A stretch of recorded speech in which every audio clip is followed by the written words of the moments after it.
Hi friends, welcome to Indhu's kitchen. இன்றைக்கி நம்மளோட கிச்சனில் டக்குன்னு ஒரு 10 நிமிஷத்தில் செய்யக்கூடிய இட்லி, தோசை, பூரி, சப்பாத்தியோட தொட்டு சாப்பிட்ற மாதிரி ஒரு டேஸ்டான வெங்காய குருமா எப்படி செய்கிறதுன்னு பார்க்கலாம். இதை பார்க்குறதுக்கு முன்னாடி இந்துஸ் கிச்சனை சப்ஸ்கிரைப் பண்ணாதவங்க சப்ஸ்கிரைப் பண்ணிவிட்டு கூடவே பெல் பட்டனையும் கிளிக் பண்ணி ஆளுங்கிற பட்டனையும் கிளிக் பண்ணிக்கோங்க. இப்போது இந்த வெங்காய குருமா செய்கிறதுக்கு ஃபர்ஸ்ட் ஒரு விழுதை அரைச்சிக்கணும். அதுக்கு ஒரு மிக்சி ஜாரில் மெஷரிங் கப்பில் 1/2 கப் அளவு துருவின தேங்காய் சேர்த்துக்கலாம்.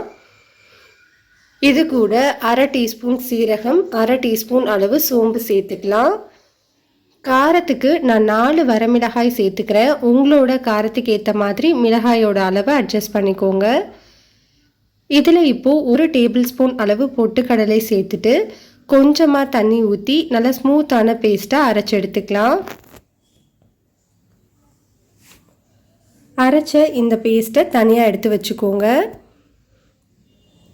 இப்போ ஒரு குக்கரில் 2 டேபிள் ஸ்பூன் அளவு எண்ணெய் சேர்த்து சூடுபடுத்திக்கலாம். எண்ணெய் சூடானதுக்கப்புறமா 1/2 டீஸ்பூன் கடுகு, 1/2 டீஸ்பூன் சோம்பு, 1/2 டீஸ்பூன் அளவு மிளகு சேர்த்துக்கலாம். இதெல்லாமே நல்லா பொரிஞ்சதுக்கப்புறமா கொஞ்சமாக கருவேப்பிலை சேர்த்து தாளிச்சிட்டு நான் இன்றைக்கி 2 பெரிய சைஸ் பெரிய வெங்காயத்தை நீளமாக கட் பண்ணி எடுத்து வச்சுருக்கேன். மீடியம் சைஸ் பெரிய வெங்காயமாக இருந்ததுன்னா 3 எடுத்துக்கோங்க. ஸ்டவ்வை மீடியம் ஹீட்டில் வச்சுட்டு இந்த வெங்காயத்தை 2லேருந்து 3 நிமிஷத்துக்கு வதக்கி விட்டுக்கலாம். வெங்காயம் கொஞ்சம் வதங்கினதுக்கப்புறமா இதில் ஒரு பச்சை மிளகாயை இடையில கீறிட்டு சேர்த்துக்கலாம். இதில் இப்போது ஒரு மீடியம் சைஸ் தக்காளியை இந்த மாதிரி நீளமாக கட் பண்ணிவிட்டு சேர்த்துக்கலாம். இது வெங்காய குருமாங்கிறதுனால வெங்காயத்தோட டேஸ்ட்டு தான் அதிகமாக இருக்கணும்.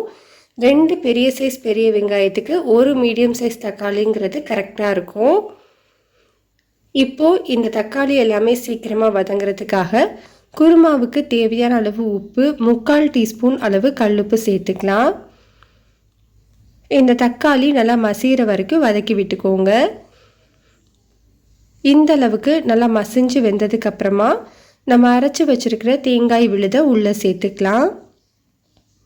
தேங்காய் விழுது சேர்த்துட்டு ஸ்டவ்வை லோ ஹீட்டில் வச்சு ஒரு 30 செகண்ட் மட்டும் வதக்கி விட்டுக்கலாம்.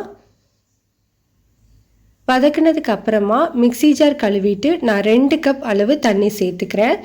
உங்களுக்கு குருமா எந்த கன்சிஸ்டன்சியில் வேணுமோ அதுக்கேற்ற மாதிரி தண்ணியோட அளவை அட்ஜஸ்ட் பண்ணிக்கலாம். நான் இன்றைக்கி இந்த அளவுக்கு தண்ணியாக வச்சுருக்கேன். இதில் இப்போது கொஞ்சமாக கருவேப்பிலை சேர்த்துட்டு ப்ரெஷர் குக்கரை மூடி விசில் வச்சு மீடியம் ஹீட்டில் ஒரு விசில் வச்சு எடுத்துக்கலாம். ஒரு விசிலுக்கு அப்புறமா ப்ரெஷர் எல்லாமே தன்னால் அடங்கினதுக்கப்புறம் ஓப்பன் பண்ணி வச்சுருக்கேன். பாருங்கள், நம்மளுக்கு சூப்பரான வெங்காய குருமா ரெடி ஆகிடுச்சு. இட்லி, தோசை, பூரி, சப்பாத்தியோடு ரொம்பவே அருமையாக இருக்கும். கண்டிப்பாக இதை ட்ரை பண்ணி பாருங்கள். ரெசிபி பிடிச்சிருந்ததுன்னா லைக் பண்ணுங்கள், ஷேர் பண்ணுங்கள், கமெண்ட் பண்ணுங்கள். மறக்காமல் இந்துஸ் கிச்சனை சப்ஸ்கிரைப் பண்ணிக்கோங்க.